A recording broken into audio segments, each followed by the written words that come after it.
Good morning everyone, কেমন আছেন সবাই? নিশ্চয়ই খুব ভালো আছেন। আমিও খুব ভালো আছি। মার বাড়িতে থাকলে তো অলওয়েজলি সবসময় ভালো থাকবোই। তা যাই হোক, এখন থেকে আমি আমার ভিডিওটা শুরু করলাম। আজকে আমাদের লাস্ট ডে, মানে আজ বিকেলে বাড়ি যাব। আজকে হচ্ছে রবিবার। তা মনটা একটু একটু খারাপ, আবার বাড়ি যাওয়ার জন্য মনটা ছটফট করছে, মানে মিলিয়ে মিশিয়ে হচ্ছে একেবারে দোটানা পরিস্থিতি। মার বাড়ি থেকে যেতেও ইচ্ছা করে না, গেলেই তো সেই নিজে হাতে সব কিছু সংসার সামলাও, সেই আবার নিজের পথে ফেরো। আবার বাড়ি যাওয়ার জন্য মনটা ছটফট করছে, ওখানে লাপ্পু একা রয়েছে, কি খাচ্ছে কি করছে, তার থেকে বড় কথা হচ্ছে বেটা ছেলে মানুষ যা হয় সংসারে, মানে খাওয়া দাওয়া করছে সমস্ত অগোছালো, যা মেয়েদের আর কি, যেটা সব থেকে বড় চিন্তা। রান্নাঘর কীরকম করছে, ঘর তো কীভাবে কী ফেলে রেখেছে, কি ও তো কাজ আছে। তা আমার বাড়ি না গেলে আমার মার কাছে আসতেও পারবো না। চলুন, যাই হোক, এখনও কিছু গোছানো হয়নি। ব্যাগ ফ্যাগ এই যে মোটামুটি একটু গুছিয়ে রেখেছি এখানে। আর আজকে হচ্ছে সকালবেলা উঠেছি কখন বলুন তো, 9টার সময়। আজকে মার বাড়িতে এমনি 9:30 পৌনে 10টার সময় ঘুম থেকে উঠছিলাম। আমার তো এখানে কোনো কাজই করতে হচ্ছে না। ও বাবা গো, কোনো কাজই করতে হচ্ছিল না, কারণ সবই মা করছিল। রান্না, টিফিন, যাবতীয় সবই করতে হচ্ছে, আমি শুধু খাচ্ছি। এমনকি এটো বাসনটাও টেবিলে ফেলে রেখে উঠে যাচ্ছি। মার বাড়িতে এটাই তো মানে ফ্রি ফেসিলিটি। তা যাই হোক, তা উঠেছি 9টার সময়, উঠে চা খেয়েছি, বিস্কুট খেয়েছি। আর ভালো লাগছে না কিছু খেতে, প্রচণ্ড গরম পড়েছে। 3 দিন ধরে এখানে বৃষ্টি হচ্ছে না। তা মেঘ করছে, বৃষ্টি হচ্ছে না। তা আজকে হচ্ছে একটু রান্না আছে। আজকে মা বলল যে বাড়ি যাবি, একেবারে একটু চিকেন কষা আর ফ্রাইড রাইস করে দিই, একেবারে দুপুরে করি, দুপুরবেলাও খাওয়া দাওয়া হবে, রাত্রিবেলা নিয়ে চলে যাবি, তাহলে রাত্রে আমাকে রান্না করতে হবে না। আর সেই হিসাব করে এখন রান্না বান্না হবে, তার জন্য তোড়জোড় হচ্ছে। আমি একটু মানে ফাঁকা পেয়েছি, ঘরে এসে এসিটা চালিয়েছি। এই যে একটু বসি, নেমে গেছি, পুরো বারান্দায় বসেছিলাম আর এই জানোয়ারটাকে নিয়েছি। এই যে বদমাইশ। আর ডিভানটার অবস্থা করেছে দেখেছেন, ডিভানটা কী করেছে মায়ের, পাচ্ছেন চারিদিকে। তা যাই হোক, এখন মেয়ে উঠেছে, মেয়েকে একটু ম্যাগি করে দিই। মা এতদিন ধরে লুচি রুটি পরোটার নিয়ম করে করছে, আজকে একটু রান্না বেশি আছে। আমি বললাম যে আজকে ম্যাগি করে দাও, মেয়ে খাবে। আমি খাবো না, আমার ভালো লাগছে না। বিস্কুট খেয়েছি, চা খেয়েছি। চলুন, ওকে থাকুন। আর আজকে কী বা দেখাবো, সবই ব্লগ করছি, কিন্তু কিছু আমি মানে পাবলিশ করতে পারছি না। এডিটিং কিছু মানে পাবলিশ করতে, এডিটিং করা পাবলিশ কিছুই করতে পারছি না, কারণ এখানে নেটের খুব সমস্যা, প্রচণ্ড সমস্যা। আর আমার যেহেতু জিওর, তাই এখানে আর আমি যে ওয়াইফাইটা মানে অন্য জায়গায় গেলে যে ওয়াইফাইটা ইউজ করি, সেই ডঙ্গেল ওয়াইফাইটা, সেটা বাড়িতে রেখে এসেছি। আর এখানে লাফ রিচার্জ করে দিচ্ছে নেটের, কিন্তু যতটুকু নেট করছি, মোবাইল দেখতে মোবাইল ঘাটতেই চলে যাচ্ছে। আমি যদি ভিডিও আপলোডে বসাই, এডিটিংয়ে বসাই, কিছু মানে সে নেট আর থাকছে না। তা সেই জন্য ভাবলাম একেবারে বাড়ি গিয়ে পরপর সব ছেড়ে। তা চলুন, হ্যাঁ, দেখতে থাকুন কী করি না করি। আজকে রান্না বলতে শুধু চিকেন কষা আর ফ্রাইড রাইসটাই করবো। তার তো একটু তোড়জোড় আছে। তার মাকে বললাম যে একেবারে রান্না যখন করছে, এই যে ছোটো ছোটো মুন্ডিগুলো, এই যেগুলো আছে, এই যে মুন্ডিগুলো খাটের, এই যে খাটের এই মুন্ডিগুলো, এটা পিতলের খাট, পিতলের, চুলগুলো লাগছে, টেনে হচ্ছে ছোটো মুন্ডিতে। মাকে বললাম যে ফ্রাইড রাইস আর চিকেন কষা যখন করবে তখন একেবারে তোমার একদিনের জন্য রেখে দাও করে। তার জন্য বেশ অনেকটা পরিমাণে করতে হবে। যে দুপুরে আমরা খাবো, নিয়ে যাব, মার জন্যও বলেছি রাখতে, কারণ মা আমরা চলে গেলে মারও একটু কাজ আছে, সব ঘর দর গোছানো। আর এই বদমাইশটা তো সারা ঘর ঘুরিয়ে করেছে, আর একটু রেস্টেরও দরকার। একভাবে কাজ করেছে, আমাদের রান্না বান্না করেছে। একদিনের জন্য রান্না টান্না করে রেখে দাও, তোমার রেস্ট হয়ে যাবে। আবার যবে আসবো তখন আবার মায়ের এখান থেকে ব্লগ করবো। তাও এবারে গঙ্গায় স্নানটা হলো না, খুব ইচ্ছা ছিল গঙ্গায় চান করার, এত ইচ্ছা করছে না, গঙ্গাটা সামনের পরে দেখে মনে হচ্ছে গঙ্গায় গিয়ে চান করি একটু। কতদিন গঙ্গায় চান করিনি, কতদিন কি কত বছর চান করিনি, এবার আর হলো না। সামনে যে গঙ্গার ঘাটটা, এটা এরা নিয়ম করে তালা মারে কি করে কে জানে, এই ক্লাব থেকে। আমি যাব পাশে আরেকটা গঙ্গার যে ঘাট আছে, ওই ঘাটে স্নান করতে যাব। তো ওই ঘাটে স্নান করতে গেলে ওই ঘাটটা না একটু দূরে, আমি স্নান করে আস্তে আস্তেই মানে কি বলবো, ওটা ঘেমে চান করে যাব।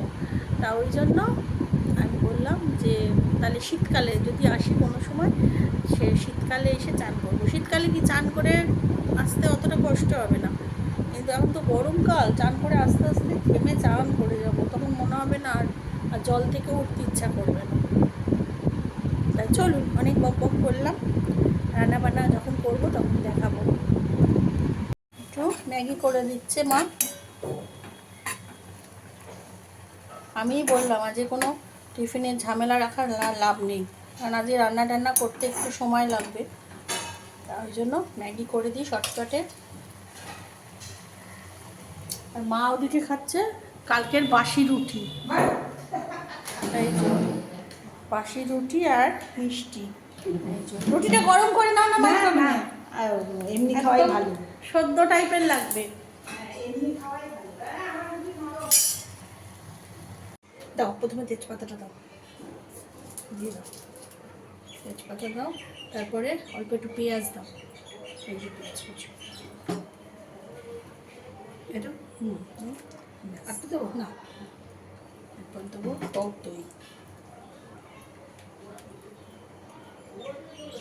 পুরোটা লাগবে। হ্যাঁ অতটা মাংস করে লাগবে না,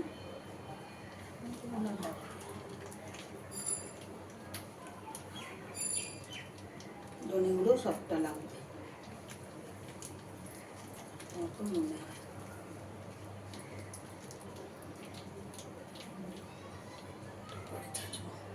হ্যাঁ ধনেগুলো দিয়ে দাও।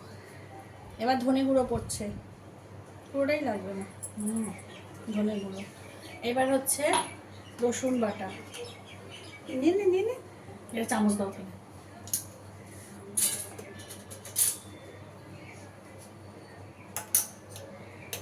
আদাটা শুধু আলাদা চামচ, রসুন বাটা, আদাটা আলাদা চামচ,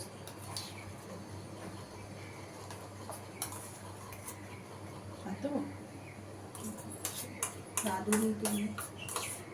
রাঁধুনি যেরকম বুঝবে দেবে, দরকার হয় দিয়ে দাও সবটা, কোনো ব্যাপার না।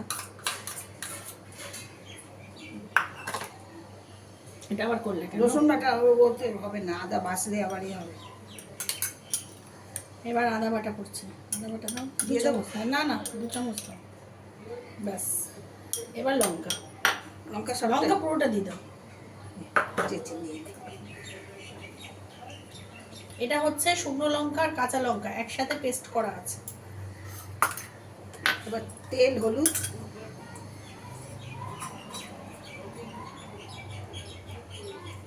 এটা পরে জল দাও। এবার হলুদ দাও,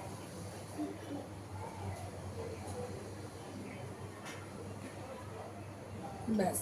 আর দাও না? না, এবার সর্ষের তেল দাও।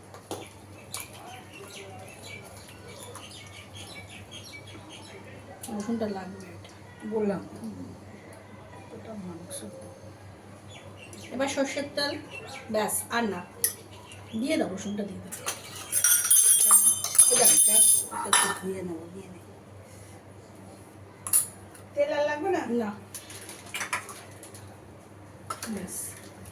এবার এটাকে ভালো করে মাখিয়ে আধা ঘন্টা থেকে 45 মিনিট এখন রেখে দিই।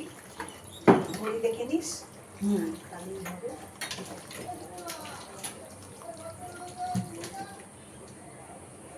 দেখুন আমাদের ভাত হচ্ছে কত, কিন্তু ঢালার জায়গা নেই। বলিস না, ডেকচিতে ভাত হচ্ছে, ঠিক আছে, এখনো ওই চালটা, মানে দুবারে 2 খেপে ভাত হবে। খাবো কজন? 3 আর 1, 4 জনে খাবো, ঠিক আছে। আর 4 জন কোথায়? একজন, আমরা 3 জন, তা 4 জন হচ্ছে না? তা 4 জনের এখানে ভাত হচ্ছে, ঢালার জায়গা নেই। কি হলো? যা না ওই ঘরে।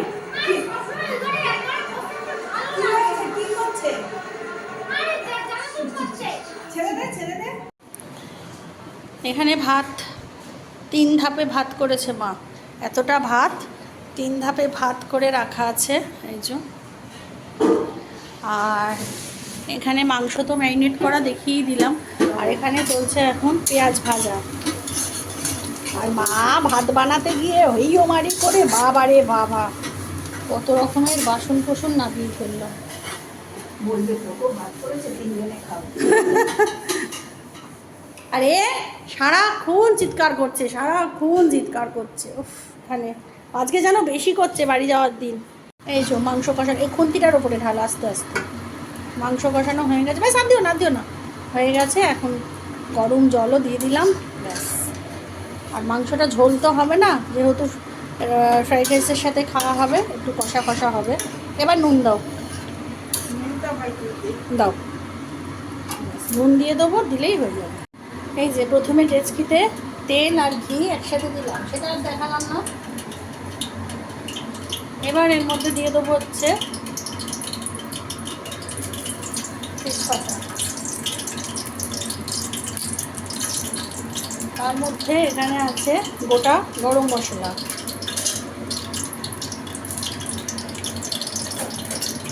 আর আজকে ফ্রাইড রাইসটা বানাবো হচ্ছে চাইনিজ স্টাইলে। এই যে এই ফ্রাইড রাইস মশলাটা দেবো, এই যে সিজন ফ্রাইড রাইস মশলা, এইটা দিয়ে আজকে ফ্রাইড রাইসটা হবে। এবার এইটা ভাজা ভাজা হলে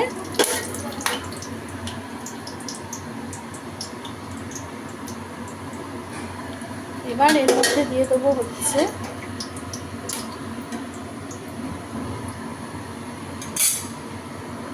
পেঁয়াজ। আজকে ফ্রাইড রাইসটা পেঁয়াজ কুচো দিয়ে করবো, একটু অন্য স্টাইলে।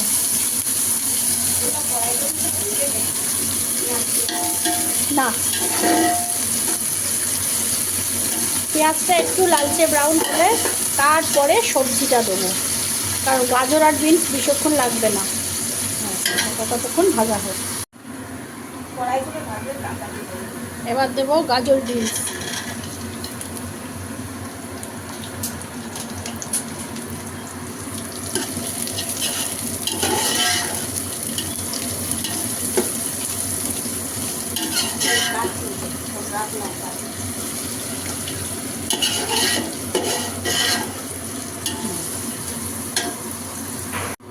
এবার এর মধ্যে এটা ভাজা হয়ে গেছে, কাজু কিশমিশ সব কিছু দিয়ে দেবো, দিয়ে এবার এই মশলাটা দিয়ে দেবো।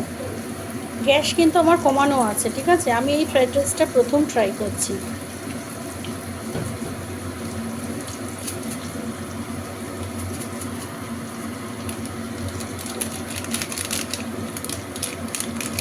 আমার এখানে 1 কিলোর মতো ভাত আছে, আমি এখানে 2টো প্যাকেট মশলা দেবো, ঠিক আছে?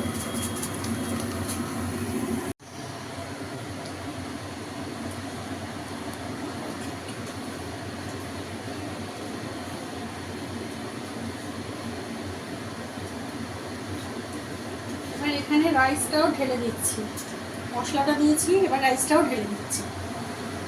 চলুন, মা আর আমি দুজনে মিলে করেছি ফ্রাইড রাইস আর চিকেন। এই যে এইটা হচ্ছে ফ্রাইড রাইস, এটা হচ্ছে ফ্রাইড রাইস, মানে দেখতেও ভালো হয়েছে, খেতেও খুব সুন্দর হয়েছে, একটু টেস্ট করেছি। আর এই হচ্ছে চিকেন কষা, ব্যাস। একটু ঝোল আছে কারণ খাওয়া হবে, নাহলে একদম শুকনো হয়ে যাবে। এই হচ্ছে চিকেন কষা, এই হচ্ছে ফ্রাইড রাইস, ব্যাস। কতটা রান্না হয়েছে, মাকে বারণ করেছিলাম এতটা করো না মা, খাবে বসে বসে 2 দিন ধরে। গুড ইভিনিং বন্ধুরা, এখন বাজে হচ্ছে 5:15। বাড়ি যাওয়ার জন্য অলরেডি তৈরি হয়ে গেছি। আজ যেহেতু বিকেলবেলা বাড়ি যাব, একটু পরেই প্রেম এসে যাবে, আমাদের প্রেমনাথ গাড়ি নিয়ে। তা সব কিছু রেডি করে রেখে, মেয়ের গঙ্গাধারটা এবছর ঘোরা হয়নি এবারে এসে, ওই জন্য গঙ্গাধার ঘুরতে এসেছি। বাড়ির থেকে দেখিয়েছি আপনাদের গঙ্গাটা, এবার সামনাসামনি একবার দেখাই। বেশি কিছু সাজুগুজু করিনি, বাড়ি যাচ্ছি তো মনটা একটু খারাপ আছে। চলুন, এই হচ্ছে গঙ্গা। এই গঙ্গায় আগে, হ্যাঁ ওই এবার বান ফান আসলে তখন ভেসে যাবে। এই গঙ্গায় আগে কত নেবেছিস, গঙ্গার জল নেওয়া যেত রে, একটু গঙ্গার জল নিয়ে কিনে দেখতে পাই। এই দেখুন চারিদিকে এই যে শিব মন্দিরগুলো দেখাই, এই শিব মন্দিরগুলোই আমাদের বাড়ি থেকে দেখা যায়। আর এখানে কত বড় একটা শিবলিঙ্গও রয়েছে, এর আগেও দেখিয়েছি তো, এর আগেও তো শিবের তুলেছি। এই যে এই গঙ্গার ধারে ছোটবেলায় কত এসেছি, ওদিকে একটা স্লিপ আছে, দোলনা আছে। আর এই যে জেঠি, এই জেঠিটাই উঠেছি, নতুনটা ওই যে পাশে পাশে করেছে, মানে ওই যে ঘর দেখছিস না, ওর ওইখানে কোথায় পাশে উঠবো, এর পরের বার উঠবো। আর কত বোট দাঁড়িয়ে আছে দেখুন, গঙ্গায় কি অপূর্ব লাগছে না গঙ্গাটা দেখতে। সূর্যটা অস্ত যাচ্ছে আর সূর্যের লাইটটা পুরো জলের উপর পড়েছে, তো চিকচিক চিকচিক করছে জলটা। খুব ভালো লাগছে। চল একটু না,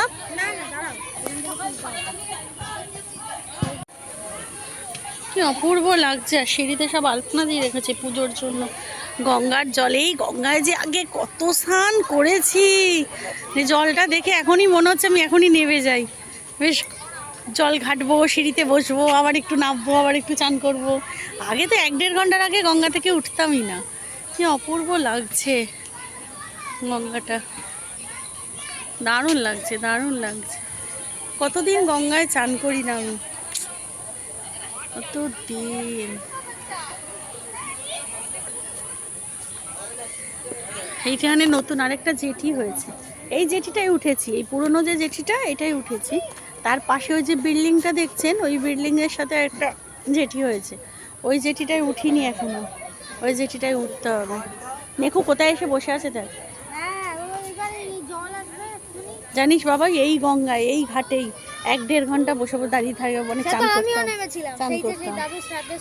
শুধু শুধু চান করা না, এই গঙ্গার ঘাটে ছোটবেলায় আগে আসতাম, এসে এসে মানে শুধু চান করবো কি, একটু চান করতাম, আবার ঘাটের ওপরে এসে বসে থাকতাম, সিঁড়িতে পা ধোলাতাম, আবার জলে নামতাম, আবার স্নান করে আবার নামতাম। কি মজা যে করতাম, রেগুলার আসতাম, রোজ আসতাম, এই গরমকালে আসতাম রোজ। ওই যে ঘুড়ি ওড়াচ্ছে, বোট থেকেই মনে হয় ওড়াচ্ছে, ওই তো দেখছিস না।